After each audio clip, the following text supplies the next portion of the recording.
विश्व थायराइड दिवस है आज। मैं आरोग्य धाम से डॉक्टर हेमंत मोहन और डॉक्टर आरती मोहन, हम लोग ने आज थायराइड के लिए यहाँ पर अपने आरोग्य धाम क्लिनिक में कैंप भी लगाया है। सवेरे से बहुत से बच्चे और बुजुर्ग आ रहे हैं और हम लोगों ने उनको थायराइड ग्लैंड के बारे में बताया है। जैसा कि हम लोग जानते हैं कि ये हमारे शरीर के लिए बहुत इंपॉर्टेंट ग्लैंड है। ये हमारे नेक में स्थित होती है, बटरफ्लाई शेप्ड ग्लैंड होती है।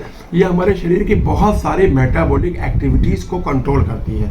एक थायराइड ग्लैंड से जो हार्मोन सिक्रीट होता है उसको थायरॉक्सिन हार्मोन कहते हैं। इसमें 3 प्रकार के हार्मोन होते हैं, T3, T4 और TSH। इस बार का जो थायराइड का जो थीम है वो है अपना ब्लड प्रेशर नियंत्रित करें और दीर्घ आयु पाएं। बहुत से लोग ऐसे होते हैं जिनको थायराइड की प्रॉब्लम होती है, अपना बीपी नहीं चेक कराते हैं या थायराइड की गोली अपने आप से ही छोड़ देते हैं। तो ये वो लोग बहुत गलत करते हैं। बीपी रेगुलर नपाते रहना चाहिए, क्योंकि जो थायराइड ग्लैंड होती है ये थायरॉक्सिन हार्मोन को सिक्रीट करती है।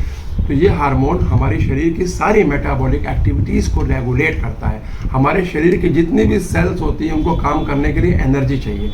जैसे हमारा हार्ट हो, हमारा लंग हो, हमारा लीवर हो, हमारी किडनी हो, सबको काम करने के लिए प्रॉपर सब सेल्स को एनर्जी चाहिए होती है और इसके लिए थायराइड ग्लैंड बहुत इंपॉर्टेंट रोल प्ले करती है।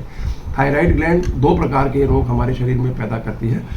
इसमें एक हाइपोथायराइडिज्म होता है, एक हाइपरथायराइडिज्म होता है। हमारी बॉडी में जब TSH का लेवल जब बढ़ने लगता है तो हाइपोथायराइडिज्म हो जाता है। इसमें हमारे शरीर का वेट अनियंत्रित बढ़ता चला जाता है। और हाइपरथायराइडिज्म में क्या होता है, TSH लेवल घट जाता है और हमारा वेट भी घटने लगता है। तो हमको इसमें आयोडीन युक्त नमक का सेवन करना चाहिए। बहुत से लेडीज़ ऐसी होती हैं जिनको ओबेसिटी हो जाती है, तो हम लोग थायराइड ग्लैंड की टेस्टिंग कराते हैं तो उनमें होती है। ये बहुत ज़रूरी नहीं है कि अगर कोई शरीर से बहुत थुलथुल महिला हो उसी में थायराइड ग्लैंड, दुबली महिलाओं में भी इसके लक्षण पाए जा रहे हैं। आजकल ये देखा गया है, सर्वे किया गया कि बहुत सी 14% से ज़्यादा महिलाएं ऐसी हैं जिनमें डायबिटीज़ के लक्षण भी पाए गए थायराइड के साथ। अगर वो लापरवाही करती है तो इसका दिल, दिमाग और किडनी पर बहुत साइड इफेक्ट होता है। बहुत सी महिलाएं हमारी क्लिनिक में आती हैं, उनको शादी के 3-3, 4-4 साल बाद तक कंसीव नहीं हो पाता। उनको थायराइड हार्मोन्स का सिक्रीशन उनका डिस्टर्ब हो जाता है। लक्षणों के आधार पर होम्योपैथिक में थायराइड की बहुत अच्छी दवाई है, यदि समय रहते ले लिया तो ठीक हो जाता है। छोटे बच्चों में भी थायराइड ग्लैंड के केसेस आ रहे हैं, बच्चे बहुत ज़्यादा मोटे हो जाते हैं।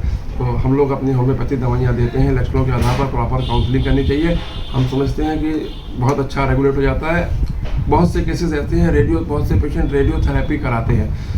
जैसे किसी को लैरिंग्स में कैंसर हो गया या थायराइड ग्लैंड में कैंसर हो गया या थ्रोट में कैंसर हो गया, उसकी वजह से भी हमारा थायराइड हार्मोन गड़बड़ कर जाता है और TSH लेवल बढ़ जाता है।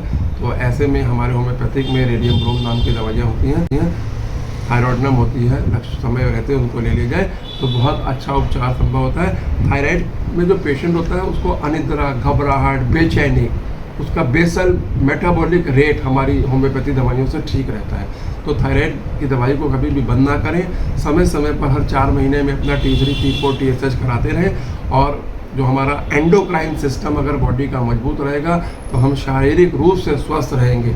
और थायराइड ग्लैंड की कोई भी बीमारी हो तो उसको हल्के में ना लें और पैनिक ना हो, डट कर मुकाबला करें, घबराएं नहीं। मैं आरोग्य धाम से डॉक्टर आरती हूँ। जैसा कि आपने सुना डॉक्टर हेमंत से कि थायराइड में क्या क्या बीमारियाँ होती हैं। थायराइड एक जीवन शैली की अनियमितता से होने वाली बीमारी है। ये आनुवंशिक भी होती है, कभी कभी पेरेंटल होती है कि आपके माँ बाप में है तो आपको भी हो गई। लेकिन ऐसा ज़रूरी नहीं कि आपको अगर थायराइड हो गया तो आप उसे ठीक ना कर सकें। अगर अपनी जीवन शैली को रेगुलेट कर लेते हैं तो आप इससे काफ़ी हद तक बच सकते हैं इन दवाइयों से। और आजकल जैसे हर छोटे छोटे बच्चों में भी थायराइड हो रहा है, हर चौथे बच्चे को थायराइड डिटेक्ट हो रहा है।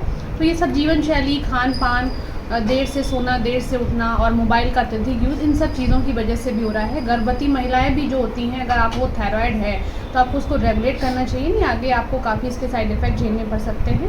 और जो भी लड़कियां हैं उनमें भी आजकल थायराइड के बहुत लक्षण मिल रहे हैं, जिससे उनके पीरियड्स इरेगुलर हो जाते हैं। थायराइड की वजह से ओवेरियन हार्मोन जो है वो अनबैलेंस नहीं रहते हैं। तो हमें थायराइड के साथ अगर आपको बीमारी कोई प्रॉब्लम है तो आप अपने निकटतम चिकित्सक से मिलें और अपनी जीवन शैली को बिल्कुल नियंत्रित कर लें।